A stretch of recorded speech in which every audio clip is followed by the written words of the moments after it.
Hello दोस्तों, शक्ति pharma YouTube channel पर आपका स्वागत है। दोस्तों, आज हम फार्मास्यूटिकल केमिस्ट्री का पार्ट 10 कराने वाले हैं, जिसके अंतर्गत हम आपको radio pharmaceuticals and contrast media के बारे में बेसिक जानकारी देंगे और इससे रिलेटेड टॉप 20 एमसीक्यू कराएंगे, जो आपके एग्ज़ाम पॉइंट ऑफ व्यू से मोस्ट इम्पोर्टेंट रहने वाले हैं। तो चलिए दोस्तों, अब शुरू करते हैं आज की क्लास। तो दोस्तों, आज हम रेडियो फार्मास्यूटिकल्स के बारे में जानेंगे। ठीक है, तो दोस्तों बताइए इसकी डेफिनेशन क्या होती है। तो सबसे पहले हम इसकी डेफिनेशन देखते हैं। ठीक है, तो दोस्तों, radio pharmaceuticals are radio active drugs used for diagnosis and treatment of disease. तो सिंपल सा याद रखिएगा दोस्तों, जो रेडियो फार्मास्यूटिकल्स हमारे सब्सटेंस होते हैं, ये क्या करते हैं दोस्तों, ये एक तरीके की रेडियो एक्टिव ड्रग्स होती हैं। ठीक है, जो कि डिसीज़ के डायग्नोसिस एंड ट्रीटमेंट में हम यूज़ करते हैं। ठीक है, चलिए नेक्स्ट देखते हैं इसके यूजेस क्या क्या होते हैं। ठीक है, जो रेडियो फार्मास्यूटिकल्स होते हैं, इनके क्या क्या यूज़ होते हैं।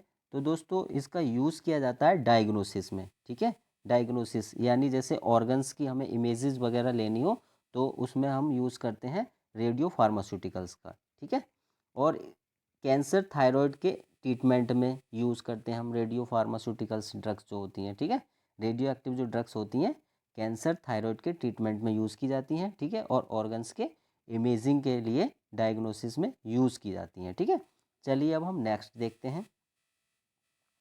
नेक्स्ट दोस्तों, कुछ कॉमन एग्जांपल्स हैं आपके। ठीक है, जो कि रेडियो एक्टिव ड्रग्स हैं, उनके एग्जांपल्स हैं। मोस्ट इंपॉर्टेंट एग्जांपल्स है दोस्तों आयोडीन 131।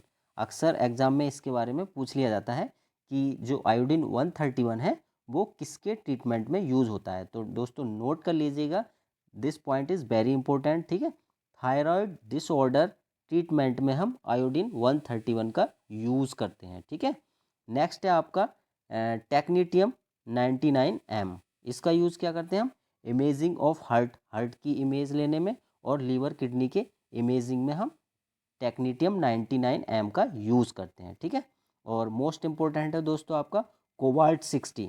ठीक है, कोबाल्ट 60 से रिलेटेड तो कई बार एग्जाम्स में पूछ लिया गया है। ठीक है, तो ये कोबाल्ट 60 किस में यूज़ होता है दोस्तों, कैंसर थेरेपी में यूज़ होता है इसका। ठीक है, तो ये तीनों के तीनों आपके मोस्ट इम्पोर्टेंट हैं, इनको नोट जरूर कर लीजिएगा। ठीक है, चलिए अब हम नेक्स्ट देखते हैं।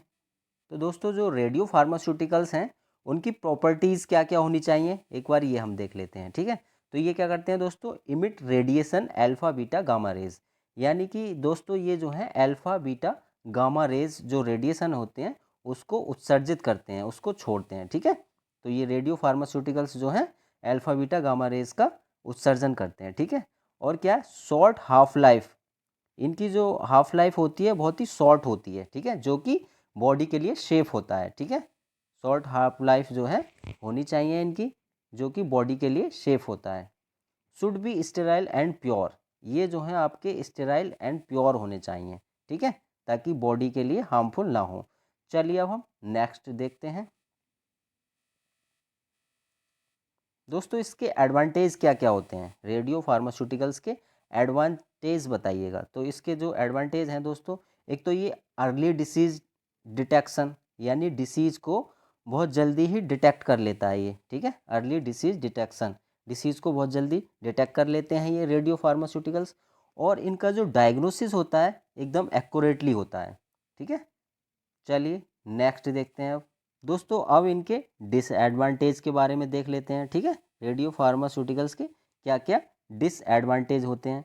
एक तो ये दोस्तों रेडिएशन हजार्ड, यानी इसका जो रेडिएशन होता है नुकसानदायक होता है हमारे शरीर के लिए। ठीक है, रिक्वायर्स स्पेशल हैंडलिंग, इनके हैंडलिंग के लिए स्पेशल रिक्वायर्ड होती है। ठीक है, ये इनके दो डिसएडवांटेज हैं। ठीक, चलिए नेक्स्ट देखते हैं अब।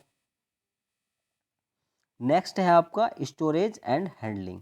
ठीक है, जो रेडियो फार्मास्यूटिकल्स हैं, इनकी स्टोरेज और हैंडलिंग, इनकी स्टोरेज होती है दोस्तों लीड कंटेनर्स में।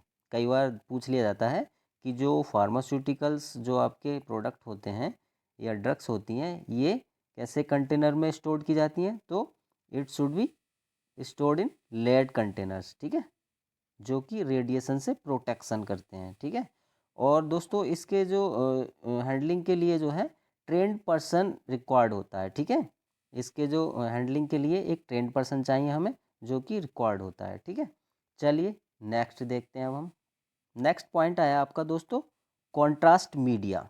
अब हम कॉन्ट्रास्ट मीडिया के बारे में जानेंगे, ठीक है। इसकी डेफिनेशन देख लेते हैं, ठीक है। तो contrast media are substance used to increase visibility of organs in x-ray, CT scan and MRI, ठीक है। तो दोस्तों जो कॉन्ट्रास्ट मीडिया होते हैं ये क्या करते हैं, जो ऑर्गन्स होते हैं उनकी विजिबिलिटी को इंक्रीज करते हैं ये, ठीक है। जैसे एक्सरे, सीटी स्कैन और एमआरआई में दोस्तों ऑर्गन्स की विजिबिलिटी को इंक्रीज करते हैं ये, इसीलिए हम कॉन्ट्रास्ट मीडिया का यूज़ करते हैं, ठीक। नेक्स्ट देखते हैं। नेक्स्ट दोस्तों इसके टाइप्स देख लेते हैं, ठीक है। जैसे कि एक्सरे और सीटी कॉन्ट्रास्ट जो होते हैं दोस्तों कौन कौन से हैं, ये एक तो होता है आपका बेरियम सल्फेट। बेरियम सल्फेट क्या करता है, जीआई ट्रैक्ट की इमेजिंग में यूज़ करते हैं हम, ठीक है। यानी गैस्ट्रो इंटेस्टाइनल ट्रैक्ट की इमेजिंग में बेरियम सल्फेट का यूज़ होता है, ठीक है। और blood vessels and kidney, blood vessels and kidney के लिए हम आयोडीन कंपाउंड्स का यूज़ करते हैं, ठीक है। चलिए नेक्स्ट देखते हैं अब। नेक्स्ट दोस्तों एमआरआई कॉन्ट्रास्ट। तो एमआरआई कॉन्ट्रास्ट में दोस्तों जो हमारा यूज़ होता है वो गैडोलिनियम कंपाउंड यूज़ होता है। कौन सा होता है, गैडोलिनियम कंपाउंड्स। तो कई बार एग्जाम में पूछ लेगा कि एमआरआई कॉन्ट्रास्ट में हम क्या यूज़ करते हैं, गैडोलिनियम कंपाउंड। दोस्तों जो गैडोलिनियम कंपाउंड्स होता है इसके यूजेस क्या क्या होते हैं। इसका फर्स्ट यूज़ होता है दोस्तों डिटेक्स ट्यूमर्स। ये जो है ट्यूमर्स को डिटेक्ट करने में यूज़ किया जाता है। और दोस्तों ब्लड वेसल्स की स्टडी करने के लिए हम इसका यूज़ करते हैं, ठीक है। और examine stomach and intestine, stomach and intestine के एग्जामाइन में भी हम गैडोलिनियम कंपाउंड का यूज़ करते हैं। चलिए नेक्स्ट पॉइंट देखते हैं। इसकी प्रॉपर्टीज़ के बारे में अब हम जानेंगे, ठीक है। इसकी प्रॉपर्टीज़ क्या क्या होनी चाहिए, ठीक है। नॉन टॉक्सिक होना चाहिए ये, ठीक। वाटर सोलूबल होने चाहिए और स्टेबल भी होने चाहिए। ये सब इनकी क्या है, प्रॉपर्टीज़ हैं। ये प्रॉपर्टीज़ शुड बी मस्ट। चलिए अब नेक्स्ट पॉइंट देखते हैं। अब दोस्तों इनके साइड इफ़ेक्ट के बारे में भी देख लेते हैं। साइड इफ़ेक्ट क्या क्या होते हैं, देखिए दोस्तों इनके कुछ कॉमन से साइड इफ़ेक्ट हैं। नायूजिया हो सकती है यानी उल्टी हो सकती है, एलर्जी हो सकती है और किडनी प्रॉब्लम्स भी हो सकती हैं। रेयरली कभी कभी किडनी प्रॉब्लम्स भी हो जाती है, ठीक है। चलिए अब नेक्स्ट पॉइंट देखते हैं।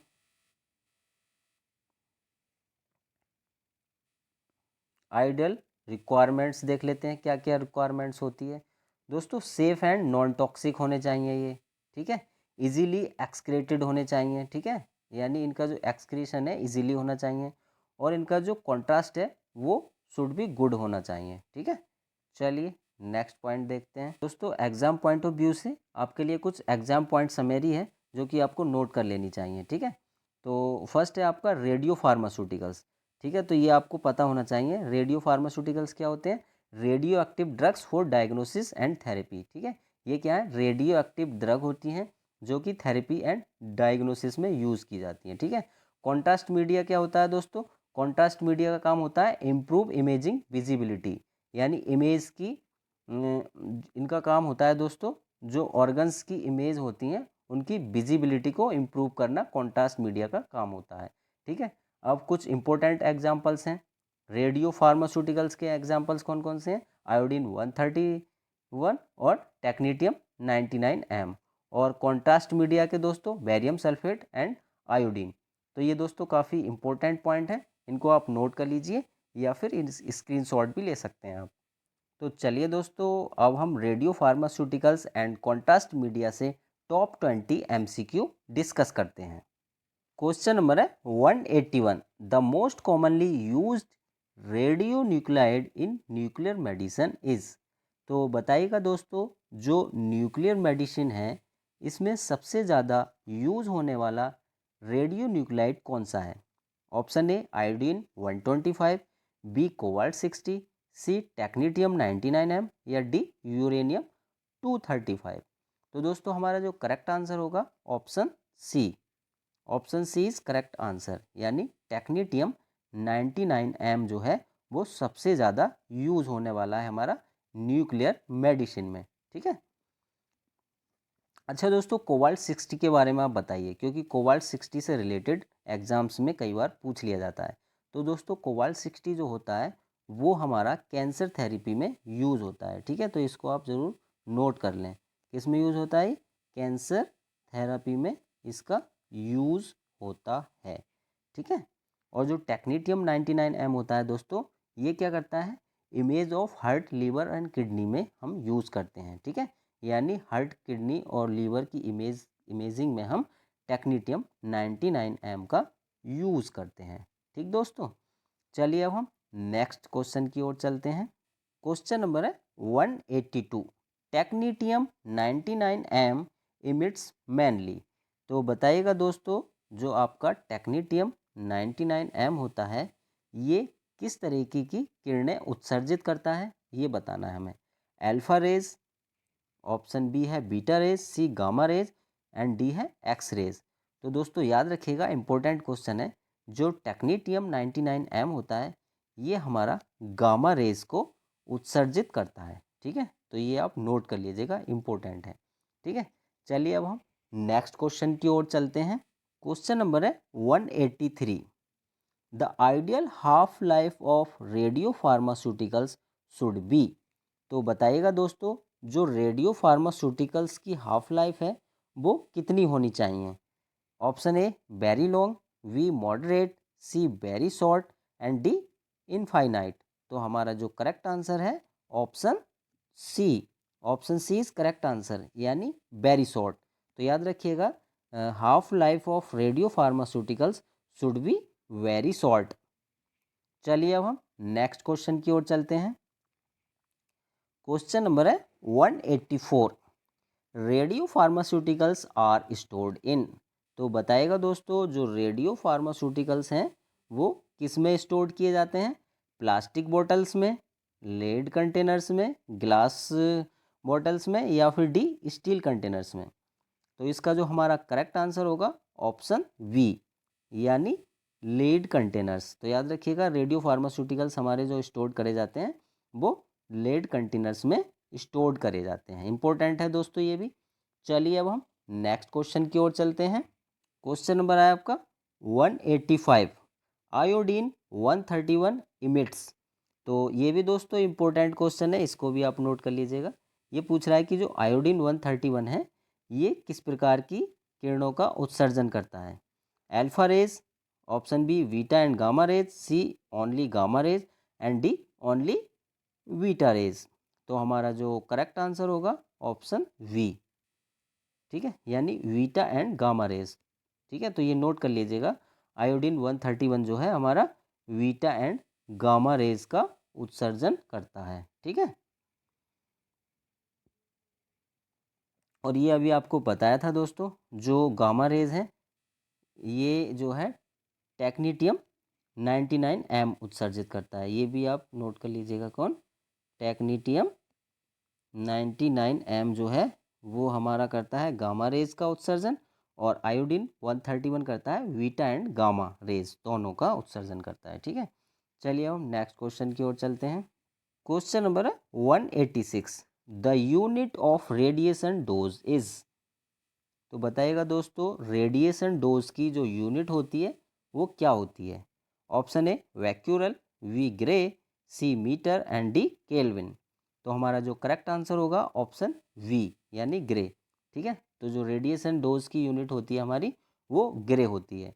और दोस्तों एक पॉइंट और नोट कर लीजिएगा, जो ग्रे है आपका इसको हम GY भी कहते हैं शॉर्ट में, ठीक है।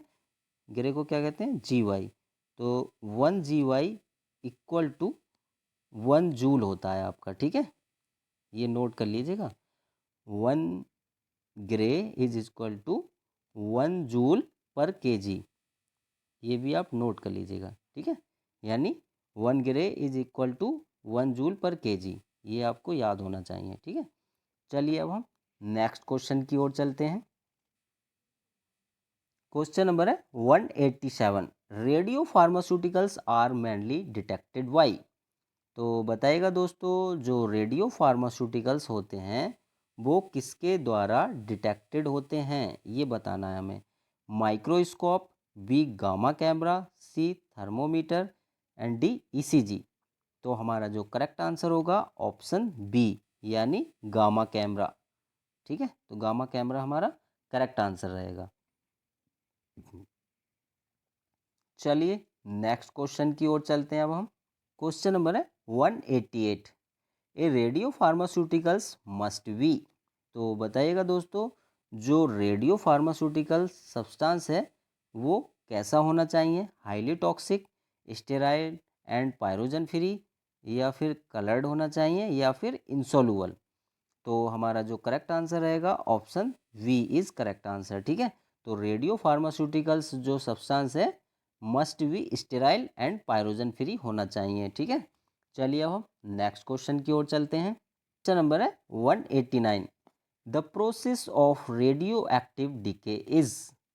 तो दोस्तों हमें ये बताना है कि रेडियोधर्मी क्षय की प्रक्रिया क्या होती है, यानी रेडियो एक्टिव डीके की प्रोसेस क्या होती है, हमें मेनली ये बताना है।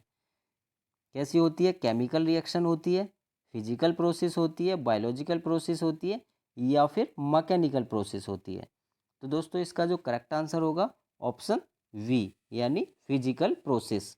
ठीक है, तो ये भी कई बार पूछ लिया जाता है, यानी जो रेडियो एक्टिव का जो डीके होता है वो एक फिजिकल प्रोसेस होता है। ठीक है, भौतिक प्रक्रिया होती है। चलिए हम नेक्स्ट देखते हैं। क्वेश्चन नंबर है आपका 190, half life is defined as time required for. तो बताइएगा दोस्तों, जो हाफ लाइफ है वो किसको डिपेंड वो करती है डिफाइन? जो आपकी हाफ लाइफ है किसको डिफाइंड करती है ये बताना है आपको। कंप्लीट डिके को डिफाइन करती है, या half of the substance to decay, या C double the substance and D no decay. तो इसका जो करेक्ट आंसर रहेगा ऑप्शन वी यानी half of the substance to decay. तो याद रखना, ठीक है, हाफ लाइफ जो होती है दोस्तों वो सब्सटेंस के हाफ डिके को डिफाइन करती है। ठीक है, तो दोस्तों आप प्लीज़ वीडियो को लाइक कीजिएगा। ठीक है, वीडियो अगर आपने लाइक नहीं किया है तो वीडियो को लाइक कीजिएगा और चैनल को सब्सक्राइब कीजिएगा। चलिए अब हम नेक्स्ट क्वेश्चन की ओर चलते हैं। क्वेश्चन नंबर है 191, पॉजिटिव कॉन्ट्रास्ट मीडिया अपीयर। तो बताइएगा दोस्तों, जो पॉजिटिव कॉन्ट्रास्ट मीडिया है उसमें क्या अपीयर होता है? Black on x-ray, white on x-ray, या ग्रे ऑन एक्सरे, या फिर डी इनविजिबल। तो इसका जो करेक्ट आंसर रहेगा ऑप्शन वी यानी वाइट ऑन एक्सरे। चलिए नेक्स्ट क्वेश्चन देखते हैं। नेक्स्ट है आपका 192, नेगेटिव कॉन्ट्रास्ट मीडिया इंक्लूड। तो बताइए दोस्तों, नेगेटिव कॉन्ट्रास्ट मीडिया में क्या इंक्लूड होता है? वेरियम सल्फेट, आयोडीन, एयर और CO2, या फिर गैदोलीनियम। तो इसका जो हमारा करेक्ट आंसर रहेगा ऑप्शन सी यानी एयर और CO2 इंक्लूड रहता है हमारा नेगेटिव कॉन्ट्रास्ट मीडिया में। ठीक है, तो ये भी इंपॉर्टेंट है, इसको भी आप नोट कर लीजिएगा। चलिए अब नेक्स्ट क्वेश्चन देखते हैं। क्वेश्चन नंबर है 193, वेरियम सल्फेट इज यूज्ड फॉर। तो बताइएगा दोस्तों, जो वेरियम सल्फेट होता है वो यूज्ड होता है ब्रेन इमेजिंग में, GIT इमेजिंग में, हार्ट इमेजिंग में, या फिर किडनी इमेजिंग में। तो इसका जो हमारा करेक्ट आंसर है ऑप्शन वी यानी GIT इमेजिंग में। ठीक है, तो बेरियम सल्फेट का दोस्तों गैस्ट्रो इंटेस्टाइनल ट्रैक्ट की इमेजिंग में यूज़ करते हैं हम, ये भी इम्पोर्टेंट है। चलिए अब हम नेक्स्ट क्वेश्चन की ओर चलते हैं। क्वेश्चन नंबर है 194, barium sulphate should not be used in. तो बताइएगा दोस्तों, जो बेरियम सल्फेट है हमारा वो किस में यूज़ नहीं होता है? इंटेस्टाइनल ऑब्स्ट्रक्शन में, नॉर्मल GIT स्टडी में, या स्वालोइंग टेस्ट में, या फिर एक्सरे में। तो इसका जो हमारा करेक्ट आंसर रहेगा ऑप्शन ए यानी इंटेस्टाइनल ऑब्स्ट्रक्शन। तो याद रखिएगा, जो बेरियम सल्फेट है हमारा इंटेस्टाइनल ऑब्स्ट्रक्शन में इसका यूज़ नहीं होता है, बाकी normal GIT study, swallowing test और एक्सरे में हम बेरियम सल्फेट का यूज़ करते हैं। ठीक है, चलिए अब हम नेक्स्ट क्वेश्चन की ओर चलते हैं। Question number 195, iodinated contrast agent are excreted through. तो बताइएगा दोस्तों, जो आयोडीनेटेड कॉन्ट्रास्ट एजेंट होते हैं हमारे वो किसके द्वारा एक्सक्रीटेड होते हैं ये बताना है हमें। लीवर के द्वारा, लंग्स के द्वारा, किडनीज के द्वारा, या फिर स्किन के द्वारा। तो हमारा जो करेक्ट आंसर होगा ऑप्शन सी, यानी किडनी के द्वारा। ठीक है, तो ये इंपॉर्टेंट है दोस्तों, ये एक्सक्रेटेड जो होते हैं किडनी के द्वारा एक्सक्रेटेड होते हैं, आयोडीनेटेड कॉन्ट्रास्ट एजेंट जो होते हैं हमारे। ठीक है, चलिए अब हम नेक्स्ट क्वेश्चन की ओर चलते हैं। क्वेश्चन नंबर है 196, लो ऑस्मोलर कॉन्ट्रास्ट मीडिया आर। तो बताइएगा दोस्तों, लो ऑस्मोलर कॉन्ट्रास्ट मीडिया जो हैं वो हमारे कैसे होते हैं, more toxic, less toxic, radio active या फिर इंसॉल्युबल। तो हमारा जो करेक्ट आंसर रहेगा ऑप्शन बी, यानी लेस टॉक्सिक। ठीक है, तो याद रखिए जो लो ऑस्मोलर कॉन्ट्रास्ट मीडिया होते हैं वो हमारे लेस टॉक्सिक होने चाहिए। ठीक है, चलिए नेक्स्ट क्वेश्चन की ओर चलते हैं। क्वेश्चन नंबर है 197, गैदोलीनियम इज कॉन्ट्रा इंडिकेटेड इन। तो बताइएगा दोस्तों, जो गैदोलीनियम है वो किसके साथ कॉन्ट्रा इंडिकेटेड है, लीवर डिसीज़ के साथ, किडनी फेलियर के साथ, फीवर में या फिर हाइपरटेंशन में। तो हमारा जो करेक्ट आंसर है ऑप्शन वी, यानी किडनी फेलियर। ठीक है, तो दोस्तों अगर किसी पेशेंट्स का किडनी फेलर है तो हम उसमें गैडोलीनियम का यूज़ नहीं करते हैं। ठीक है, क्योंकि ये कॉन्ट्रा इंडिकेटेड है। चलिए अब हम नेक्स्ट क्वेश्चन की ओर चलते हैं। 198, कॉन्ट्रास्ट मीडिया शुड बी। तो बताइएगा दोस्तों, जो कॉन्ट्रास्ट मीडिया है शुड बी कैसा होना चाहिए, हाईली रिएक्टिव होना चाहिए, केमिकली इनर्ट होना चाहिए, टॉक्सिक होना चाहिए या कलर्ड ओनली होना चाहिए। तो हमारा जो करेक्ट आंसर है ऑप्शन बी, यानी केमिकली इनर्ट। तो दोस्तों जो कॉन्ट्रास्ट मीडिया है should be chemically inert, chemically inert होना चाहिए। ठीक है दोस्तों, हम ज़्यादा डिटेल्स में नहीं जा रहे हैं। अगर आपको डिटेल्स में पढ़ना है तो दोस्तों प्लेलिस्ट में जाइए, वहाँ पर गवर्नमेंट फार्मासिस्ट एमसीक्यू सीरीज़ को देखिए, वो आपके लिए हमने फ्री ऑफ कॉस्ट बनाई है। तो जल्दी से जाइए दोस्तों, उसको एक बार ज़रूर देखिएगा। चलिए अब हम नेक्स्ट क्वेश्चन की ओर चलते हैं। क्वेश्चन नंबर है 199, adverse reaction of iodinated contrast includes. तो बताइएगा दोस्तों, जो कॉन्ट्रास्ट आयोडीनेटेड कॉन्ट्रास्ट हैं इनके एडवर्स रिएक्शंस क्या क्या होते हैं। Rash, rash option A rash, B nausea, C anaphylaxis and D all of the above. तो दोस्तों हमारा जो करेक्ट आंसर है ऑप्शन डी, यानी ऑल ऑफ द एबव। तो दोस्तों याद रखिएगा, जो आयोडीनेटेड कॉन्ट्रास्ट होते हैं उसमें जो एडवर्स रिएक्शन है हमारी रैसेस भी हो सकते हैं, नायूजिया भी हो सकती है और एनाफाइलेक्सिक रिएक्शंस भी हो सकती हैं। ठीक है, तो ये तीनों इसके साइड इफ़ेक्ट हैं। ठीक है, एडवर्स रिएक्शन है ये। ठीक है, तो ये भी आपको पता होना चाहिए। चलिए अब हम नेक्स्ट क्वेश्चन की ओर चलते हैं। क्वेश्चन नंबर है 200, ऑस्मोलेलिटी ऑफ कॉन्ट्रास्ट मीडिया अफेक्ट्स। तो बताइएगा दोस्तों, जो कॉन्ट्रास्ट मीडिया की ऑस्मोलेलिटी होती है वो अफेक्ट्स करती है टेस्ट को, टॉक्सिसिटी को, कलर को या फिर ऑर्डर को। तो हमारा जो करेक्ट आंसर रहेगा ऑप्शन वी, यानी टॉक्सिसिटी। तो टॉक्सिसिटी हमारा करेक्ट आंसर रहेगा। दोस्तों आज की क्लास कैसी लगी प्लीज़ कमेंट ज़रूर कीजिएगा। अगर आपको इस क्लास का पीडीएफ चाहिए तो हमारे टेलीग्राम ग्रुप को ज्वाइन कीजिए, लिंक आपको डिस्क्रिप्शन बॉक्स में मिल जाएगा। दोस्तों अगर आपने अभी तक चैनल सब्सक्राइब नहीं किया है तो प्लीज़ चैनल को सब्सक्राइब कीजिएगा और वीडियो को लाइक एंड शेयर करना नहीं भूलिएगा। सो प्लीज़ दोस्तों stay healthy and take care. Thank you for watching.